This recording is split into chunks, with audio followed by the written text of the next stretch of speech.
বাংলাদেশ ভারত সীমান্তে অনাকাঙ্ক্ষিত ঘটনা কেন উত্তেজনা কিভাবে এই দ্বন্দ্ব শুরু আজকে আমি এই বিষয়গুলো বিস্তারিত আলোচনা করব। অবশ্যই ভিডিওটি আপনাকে শেষ পর্যন্ত দেখতে হবে। 5 আগস্ট আওয়ামী লীগ সরকার পতনের পর এবং শেখ হাসিনা ভারতে আশ্রয় নেওয়ার পর থেকে ঢাকা ও দিল্লির মধ্যে উত্তেজনা শুরু হয়। প্রথমত ভারত সরকার বাংলাদেশিদের ভিসা বন্ধ করে দেয়। এরপর সীমিত সংখ্যক মেডিকেল ও ইমার্জেন্সি ভিসা চালু হলেও এর সংখ্যক খুবই কম। গত 6 মাসে বিভিন্ন ইস্যুতে দুই দেশের সম্পর্ক গত 53 বছরের মধ্যে সর্বনিম্ন পর্যায়ে পৌঁছেছে। এমনকি শেখ হাসিনাকে আশ্রয় দেওয়ায় ঢাকার খুব প্রশমিত হয়েছে। তবে বাংলাদেশ ভারত সীমান্তে বিভিন্ন পয়েন্টে কিছু অপ্রীতিকর ঘটনা ঘটেছে। তবে ভারত বাংলাদেশকে না জানিয়ে সীমান্তে নো ম্যানস ল্যান্ড কাঁটাতারের বেড়া নির্মাণের ফলে এসব ঘটনা ঘটেছে বলে জানা গেছে।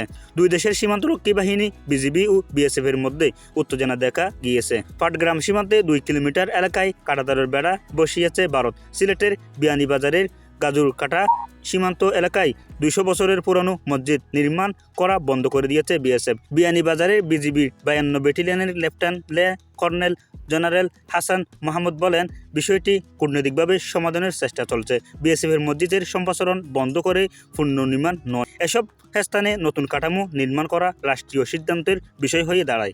এদিকে শুক্রবার গভীর রাতে চাঁপাইনবাবগঞ্জের সীমান্ত বিএসএফের গুলিতে এক বাংলাদেশি আহত হয়েছেন। তাকে রাজশাহী মেডিকেল কলেজ হাসপাতালে ভর্তি করা হয়। বিষয়টি নিশ্চিত করেছেন 59 বিজিবির ব্যাটালিয়ন অধিনায়ক লেফটেন্যান্ট কর্নেল মোহাম্মদ গোলাম কিবরিয়া। তিনি জানায়, রাত 2টার দিকে আজমতপুর সীমান্তে আন্তর্জাতিক 182 নম্বর মূলত পিলার থেকে 130 গজ দূরে বিএসএফ এর গুলি চালায়। আমরা 3 রাউন্ড গুলির শব্দ শুনেছি। তবে স্থানীয় লোকজন সাংবাদিকদের জানান, বিএসএফ এর সেখানে 8 থেকে 9 রাউন্ড গুলি ছেড়ে। তাহলে ভিডিওটি থেকে কেমন লাগলো বিস্তারিত অবশ্যই আমাদের কমেন্ট বক্সে জানাবেন এবং আপনি যদি আমাদের চ্যানেলের প্রথম হয়ে থাকেন অবশ্যই আমাদের চ্যানেলটি সাবস্ক্রাইব করবেন, ফেসবুক পেজটি অবশ্যই ফলো করবেন। আসসালামু আলাইকুম ওয়া রাহমাতুল্লাহি ওয়া বারাকাতুহু।